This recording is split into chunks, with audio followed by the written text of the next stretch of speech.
Hello students.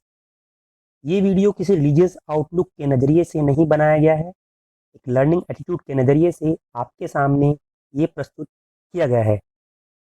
करीब 2500 साल पहले हिमालयन फुटहिल्स पहाड़ियों, जो अभी नेपाल के अंदर है, वहाँ एक बड़े महल में शुद्धोधना नाम का राजा अपनी महारानी माया देवी के साथ रहते थे।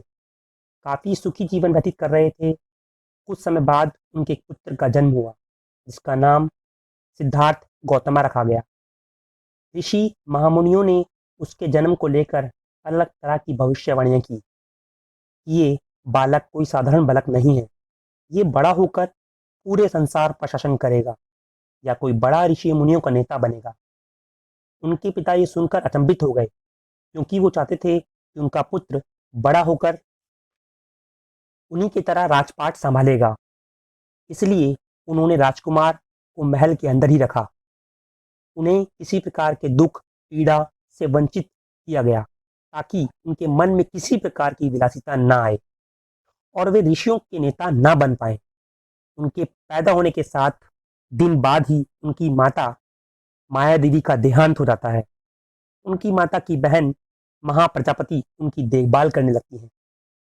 राजकुमार के लिए राजा ने कुछ खास योजनाएं बनाई थी। वो चाहते थे कि राजकुमार की जिंदगी पूरी तरह से परफेक्ट रहे, जिससे कि राजकुमार को कभी दुख का सामना ना करना पड़े।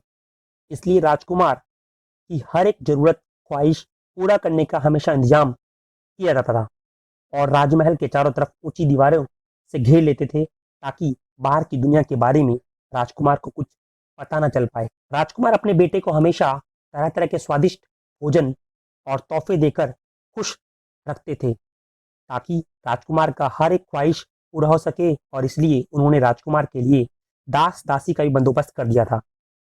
ऐसा किया गया कि ये मानव के दुख दर्द से काफी दूर रहे और इस तरह उनका पूरा बचपन गुजर जाता है।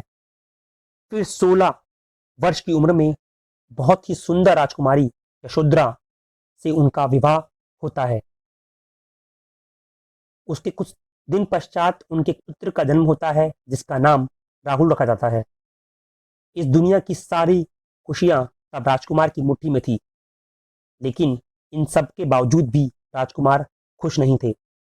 बहुत जल्दी राजकुमार के लिए सब चीज़ों का मूल्य निरर्थक होने लगा।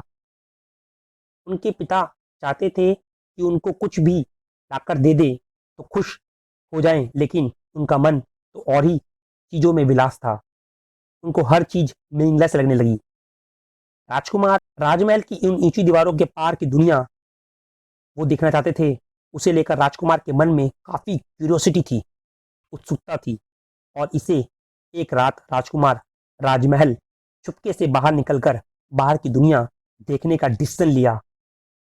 वो अपने एक दास चाना को साथ लेकर अपने घोड़े बैठक पर सवार होकर गांव का नज़ारा देखने निकल जाते थे।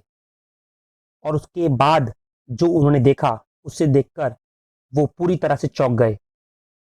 उनकी इस जर्नी यात्रा में सबसे पहले उनकी मुलाकात होती है एक बहुत ही बूढ़े इंसान से, जो बहुत ही मुश्किल से एक लकड़ी के सहारे चल रहे थे। राजकुमार ने जब चाना से पूछा कि इस इंसान का ऐसा हालत क्यों हो गया है, तो चाना ने बताया कि जैसे जैसे इंसान की उम्र बढ़ने लगती है, तो इंसान की हालत ऐसी ही हो जाती है। इसके बाद राजकुमार के साथ मुलाकात होती है एक बीमार इंसान की, जो अपनी बीमारी से पूरी तरह से तड़प रहा था।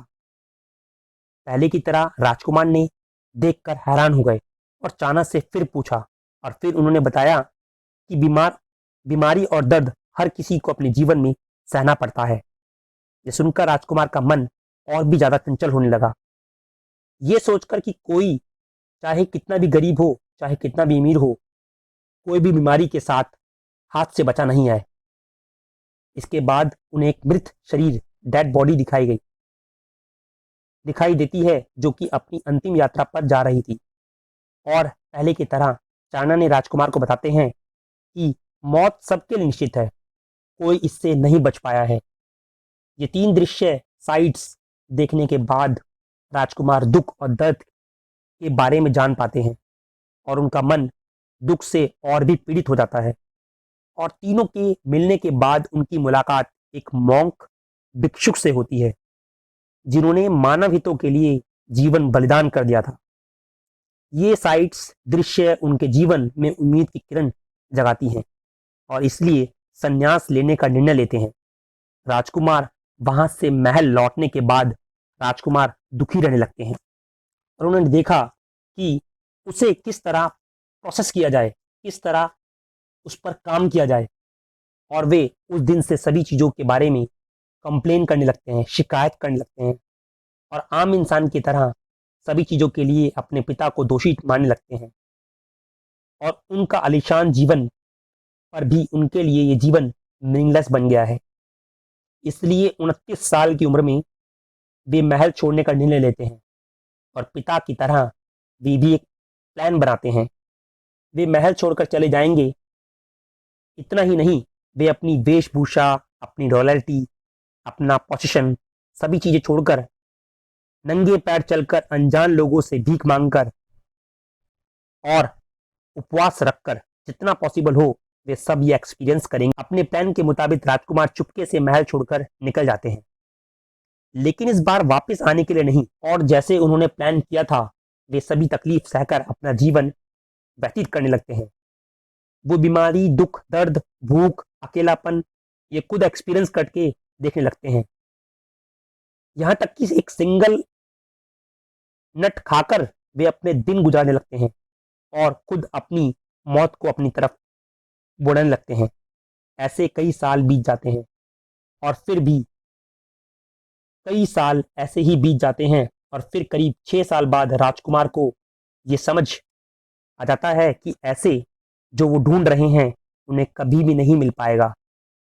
इस सफरिंग से छूटने का रास्ता नहीं मिलना, इस रास्ते पर चलकर उनके हाथ कोई ज्ञान नहीं लग रहा था। और बहुत ही जल्दी राजकुमार एक डिसीजन पर आते हैं कि उनके पिता की तरह उनका भी प्लान बेकार था। इस तरह इन दोनों रास्तों को छोड़कर कोई बीच का रास्ता अपनाना होगा। इसलिए वे सुजाता नाम की गांव की लड़की के हाथ दही खाकर अपना उपवास तोड़ देते हैं। इसके बाद वे टोटल कंफ्यूजन स्टेट में एक पीपल पेड़ के नीचे बैठ जाते हैं। ये पेड़ अभी इंडिया के बोधगया में बोधि ट्री के नाम से फेमस है। राजकुमार ये निर्णय लेते हैं कि वे इस पेड़ के नीचे जब तक बैठे रहेंगे जब तक उन्हें सच के बारे में पता नहीं चलता। और इसके बाद वो लगभग 49 डेज तक राजकुमार वहां पर बैठे हुए थे। उन्हें कुछ रियलाइजेशन होता है। उनमें एक ऐसा था कि उन्हें life is a form of suffering. जो अमीर लोग होते हैं वो अपनी अमीरी से सफरिंग करते हैं और गरीब लोग अपनी गरीबी से। जिन लोगों का परिवार होता है वे परिवार से सफरिंग करते हैं, जिन लोगों का परिवार नहीं होता है वे अकेलेपन से सफरिंग करते हैं। जो लोग वेल्दी पीपल होते हैं वो वेल्थ की वजह से सफर करते हैं और कुछ लोग अपने इन सब दूर रखते हैं, वो भी सफर करते हैं। इसका मतलब ये नहीं कि सफरिंग इक्वल है, कि सभी की सफरिंग इक्वल है। कुछ सफरिंग दूसरों से ज्यादा दर्दनाक होती है, लेकिन हर इंसान को सफरिंग करना पड़ता है।